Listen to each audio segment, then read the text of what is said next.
Welcome back to Talk Living on the Body and Balance channel. We're live from London all this week talking about how nutrition, family, exercise and self-image can affect your weight. If you've got any questions, you can text us on 87474. Just type LTL, then put a space and then put your message. Hopefully we'll be reading out some of those comments later in the show. Now you can also visit our website, all the W's, bodyandbalance.tv, not .com but .tv, where you'll find a whole host of useful information. But right now, live in the studio, talking to psychologist Dr. Nicole Gehl.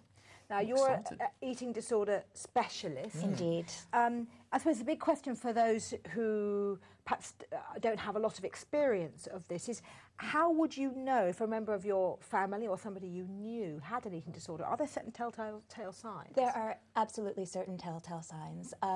First of all, an unhealthy preoccupation with food, weight loss, an increase of secretive behavior around food and dieting, excess exercising, engaging in binging behavior, purging behavior, all these things. What do you think in terms of, I mean, I know that I've got lots of people that I know, I won't name anybody, but will drink moderately during the week and then do a big binge in the weekend. I mean, do you call that as people would do that with food too, don't you think? Absolutely. They might control themselves really well during the week and then have kind of weekend eating behaviour. The question is what is, I mean, there's disordered eating, and there's an eating disorder, and they are different, aren't they? I think it's a matter of degree. I think it's a spectrum in regards to what extent it's tending to rule your life. But it's so secretive. You were talking about one of the things to look out for being secretive behaviour. Because it's so secretive, we may not have people we know who have an eating disorder. We don't even know that they've got it, do we? That's absolutely true. And it's about questioning and being open with the questions, not being accusing, and allowing them their own space if they want to talk about it, if they don't want to talk about it, and let them come to you as well. How do the disorders manifest, would you say? Bulimia is more of a binging and purging type of a disorder. Anorexia is mostly pure abstinence, but more people than are specifically bulimic or anorexic have characteristics of both. And you can move from one to the other, no? Absolutely. At different times in your life. The interesting thing, of course, is that the figures are telling us that we assume things like, particularly things like anorexia are a teenage girl's illness, but actually older women, women who've had children, women in their 30s and 40s, they're beginning to exhibit anorexia. Why do you think that is? And men as well. It's often something that's... forget about the men, yeah. We always never think forget anorexia about with, tied in with women, but yeah, you're right. But why do you think that is then? Why is it crossing over to men now? I think it's probably something that always has been the case, but we're becoming a little bit more aware of it. I think society-wise, we think of it as a slimmer's disease, as a woman's disease, a woman's illness. And there's a certain amount of shame, I think, for men in expressing dissatisfaction with their bodies. So I think it's becoming a little bit more okay for people to come out and express what's happening for them, what the reality of their experience is. But I think there is also increasing pressure on men to look a certain way, isn't there? Absolutely. The kind of imagery. When I was a kid, we didn't have boy bands. Well, they had boys, they kept their shirts on. I mean, they didn't, they weren't endlessly displaying this kind of perfect physique. Even my son, who's 11, says, "I want to look buff, mum."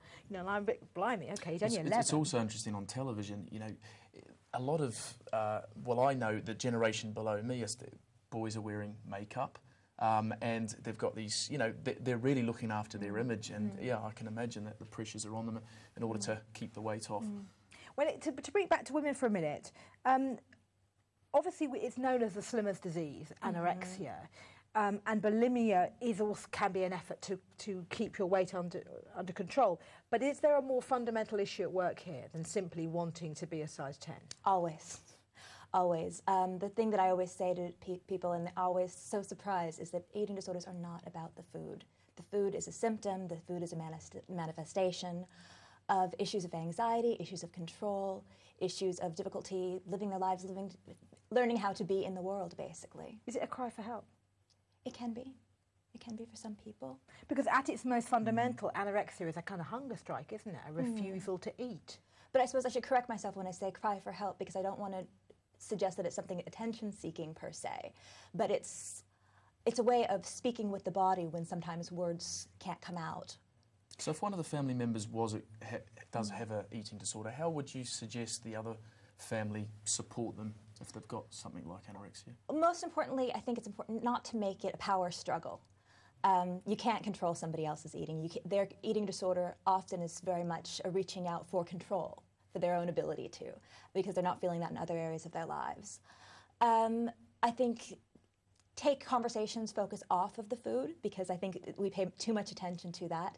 Take conversations and focus off of the way that they look, rather than you look great, it's great to see you, for example. Okay, we're going to talk to you a bit more in a few minutes. Particularly interested, I think, for anybody who's watching who perhaps has a teenaged, particularly daughter, maybe son, or a grandchild, and you're a bit concerned about their eating, talking more about the kind of coping strategies, managing strategies you can use to prevent that tipping into an eating disorder, really. So if you've got any questions for Dr. Gehl, make sure to text in to 87474.